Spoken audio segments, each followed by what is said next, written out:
Hello boys and girls, ladies and gentlemen, this is Defub21 and yet another reaction video to a new trailer. This is for Hellblade. It's the official E3 trailer. The name rings a bell, but I'm not terribly familiar with it. We'll have a look. See what we see, think what we think. Peggy 18.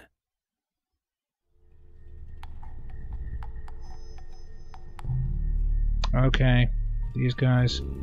This darkness is a disease, a rot that takes hold and spreads to every part of me. And I fear I will follow in your footsteps. I am alone and scared. I beg for your guidance. Before the darkness takes me, I see.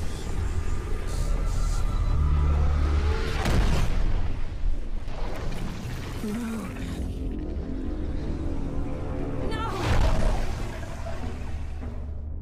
Few would brave such a desperate journey into darkness, but it isn't bravery that drives Senua.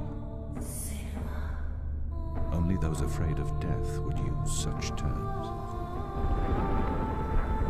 Senua's fear runs far deeper.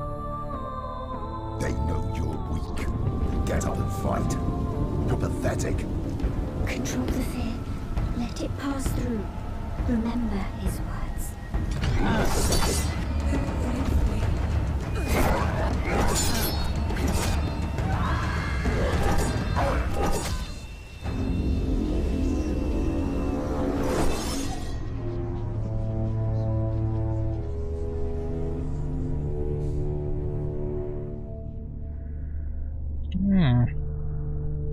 Oh shit. Let's just cancel that there. Put it on no noise.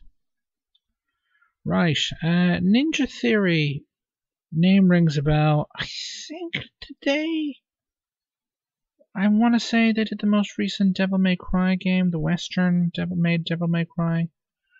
I could be wrong there. They're a UK studio, or certainly I assume they are. This is where it'll come up a bit here.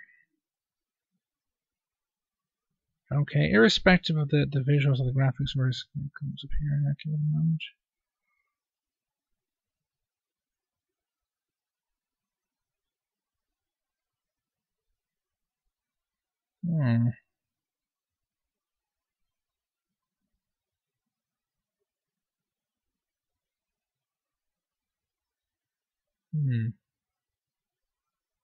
Just waiting for something to come up here on the screen.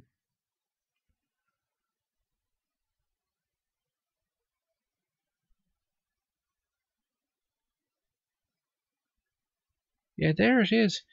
I, for the life of me, cannot remember the last time, if ever, someone's tried to make certainly what appears to be a pretty big budget video game about an issue, which is quite a serious one, about mental illness. Certainly in a kind of what appears to be trying to do it in a, yes, obviously in a very kind of video game-esque kind of manner, obviously, but one that's kind of. And there's the other thing there. I'll get to that in a moment. That's actually tried to do it, you know, where it's not been a joke or some kind of, you know, a thing like that, but like it's been a, you know, they're taking the subject matter seriously, and it's pretty what seems to be quite a big budget game. And as you saw there, for those who aren't familiar with it, the Wellcome Trust, as far as I'm aware, is a pretty big kind of mental health charity in the UK. Again, leading to the credence, I think Ninja Theory is a UK studio, and if they're on board with this, if they've given their stamp of approval, well, you know, the thing about video games, or even with movies, you might have a kind of a, if they cover a particular topic, some people who are in that particular area of interest may initially support it, or maybe true with films or even books, and then when they actually see the final product, they don't really, you know, like it. This may well be may well end up turning out to be one of those situations, but it may not be. And to have, you know, someone make a game, particularly what is a conventional kind of bricks and mortar retail AAA developer, to make a game on this issue and appear to be backing from, again, the UK, I think, if not the biggest, then one of the biggest mental health charities involved are giving their stamp of approval. That's, you know, that's pretty significant. Now, one way or another, I think this game may well be quite divisive in terms of not necessarily in terms of the gamer community, as it were, but in terms of, you know, there may be, you know, the Wellcome Trust may support it, but there may be other organizations who take a different view or are not too fond of it at all. But I mean, considering how kind of short shrift this sort of thing tends to get even in film and television, although it's gotten probably better a bit recently. I wouldn't know anyone myself who's got any kind of significant mental health issues, but it's, you know, again, you know, this is turning out to be, you know, first we get, you know, Alien Isolation, which is, you know, again, I brought this up in a previous video already, that it is, you know, a very big budget, high production quality game, but like, again, it's a first person game with no shooting. Now we've got Adrift, which is a previous trailer, again, first person, more than likely no shooting. And now we've got this, you know, being announced. I mean, it indicates a kind of diversification, at least within part of not just a part of the industry, because this is, you know, again, it may turn out to be a very kind of narrow focus game, and that, so, you know, it looks good, but there's not a huge amount to it. Like, it's only a few hours to play through or whatever, and it may be digital distribution only. You know, to be perfectly blunt, in this day and age, trying to sell a retail game or a game at retail for 50 or 60 quid, that's only, you know, that a relatively, you know, able core gamer, the whole kind of hardcore one, could beat in 5 or 6 hours is basically kind of commercial suicide. Look at the original Mirror's Edge as a prime example. That's what killed it. That was an earlier attempt at a no shooting FPS on consoles. Assuming, I don't know if this is coming to consoles, but let's see there in the trailer. It doesn't seem to mention it in the trailer at all, does it? But the key thing that killed, you know, or there's certainly that prevented, he had no mention of the platform. The thing that really kind of hurt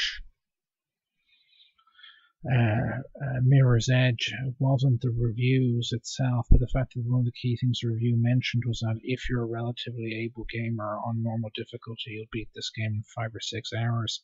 That was enough, particularly because it came out after, you know, 08. That was enough when people were looking, and happened, particularly kind of the aftermath of Lehman Brothers, were looking for maximum entertainment bang for their buck, spending, you know, 50 to 60 quid on a game that you know you're going to beat in, you know, somewhere between 4 and 6 hours is not, in entertainment terms, good value for money. This may be digital only. I mean, don't get me wrong, if it turns out to be a really good game, maybe that very high quality, they might well be able to sell it at retail and be successful, but I would not be surprised if this was digital only.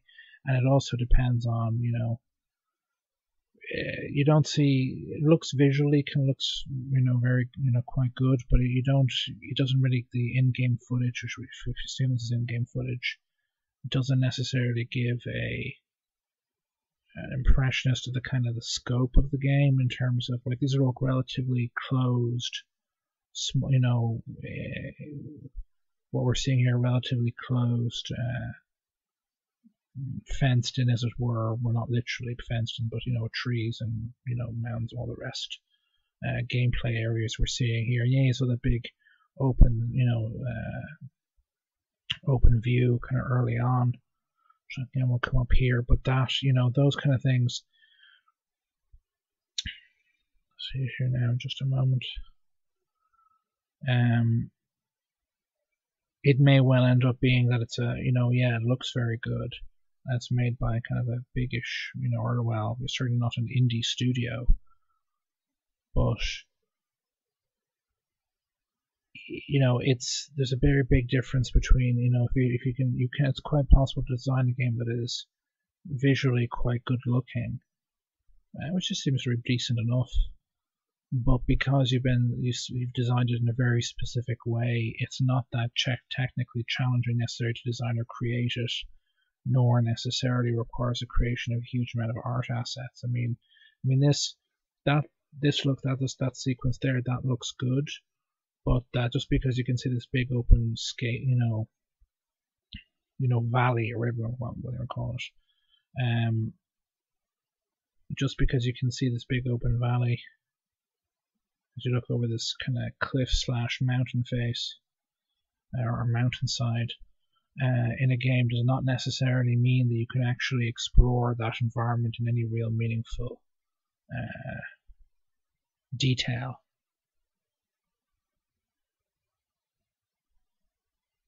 Any real meaningful detail at all. Yeah, just because you can see that doesn't mean you can actually really go there, look around that valley effectively, and poke every nook and cranny like you can in, say, Witcher 3 or anything else like that. So the amount of work, the art assets are the most kind of time-consuming, most expensive. Same thing here. It's part of a game to make. Yeah, it looks kind of, but it's basically, if you look at it there, where the character is moving, looks like a very kind of defined path. I mean, maybe you can run up over there as well, but you don't see that in any of the sequences. It was the character sticking to the path, so it may be quite controlled. Same thing there in terms of where you can and cannot go. More kind of corridor shooter in nature without actually being, having corridors. And the actual kind of fighting areas, so you can see that they're all surrounded by trees and other stuff like that. So yeah, again, you can see close terrain nearby in these sequences that would kind of indicate like a kind of a small arena space they get to fight in that wouldn't necessarily, compared to modern AAA games, take a huge amount of time to create or do the art assets for. So it would allow for pretty high quality visuals without the kind of serious man and women hours that would take to make a typical modern AAA game. But it's certainly it's very, very interesting. I cannot for the life of me think. I mean, yeah, I'm sure there've been a few indie developers who've done something like this, but Ninja Theory are not an indie team by any stretch of the imagination. And where they got the money for it? Maybe the Wellcome Trust put up some of the funding as well. Who knows? But it's certainly, yeah, I've not seen something like this before. So there'll be something. I'm not necessarily excited for it. I wouldn't necessarily go out and buy it at launch, particularly if it's a big, if it's a $50-$60/euro game. Depends on the amount of content. If the game's like 30 or 40 hours or 20 hours and the reviews are really good, then yeah. But if it's a 5 or 6 hour experience and they're silly enough to try and sell it at retail, I wouldn't be buying that. I'd be buying it on digital, probably on Steam, probably when it was on sale. But anyway, and it's a tricky issue, to deal with, and to deal with in a sensitive manner. I mean, there's potential for some people to be, as I said, already quite divisive.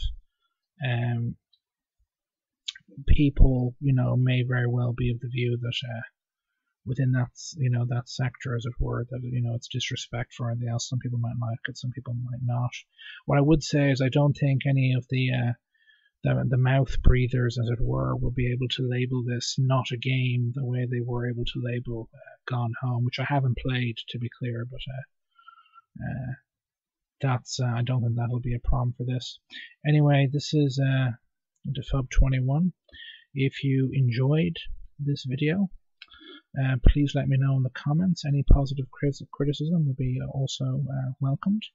And I'll leave a link at the end of this video to link you to some of my other videos that I have done. And if you enjoyed this video and you enjoy looking at those, please subscribe to my channel. This is Defub21 signing off. Toodaloo.